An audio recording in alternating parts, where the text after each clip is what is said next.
Kuwait நண்பர்கள் அனைவருக்கும் அஸ்ஸலாமு அலைக்கும் வரஹ்மத்துல்லாஹி வபரகாத்துஹு. எல்லோரும் எப்படி இருக்கீங்க? நல்லா இருக்கீங்களா? அல்ஹம்துலில்லாஹ். இன்றைக்கி வந்து பார்த்திங்கன்னா வெள்ளிக்கிழமை லீவு. சரி என்ன சாப்பாடு ஆக்கலாம் அப்படின்னு சொல்லி முடிவு எடுக்கிறதுக்குள்ளார நம்ம அண்ணங்க வந்திருந்தாங்க. அப்புறம் சரி பிரியாணி ஆக்குவோம் அப்படின்னு சொல்லி முடிவு எடுத்து பிரியாணி தால்ச்சா ஆக்கணும். உண்மையிலே ரொம்ப அருமையாக இருந்துச்சுங்க. ஏன்னா நம்ம அண்ணன் தான் வந்து பிரியாணி ஆக்கினார். அண்ணனை காட்டுறேன் பாருங்க. மாஸ்டர் காட்ட வேணாமா? எதில் காட்ட போகிற? இவர் தாங்க மாஸ்டர்.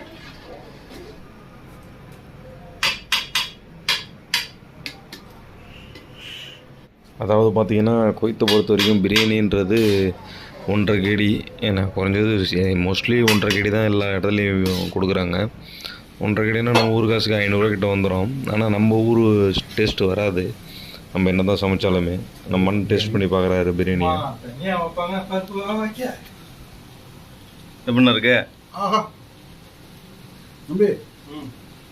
நல்லா இருக்கா?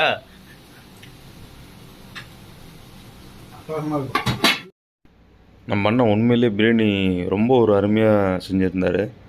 உண்மையிலே எப்படி நம்ம கல்யாணத்தில் போய்ட்டு பிரியாணி சாப்பிடுவோம்லாம் ஊரில், அந்த மாதிரி பிரியாணி இருந்துச்சு. தால்ச்சா அதை விட வேறு லெவலு. வாழைக்காய் மாங்காய் அது எல்லாமே போட்டு அருமையாக இருந்துச்சு.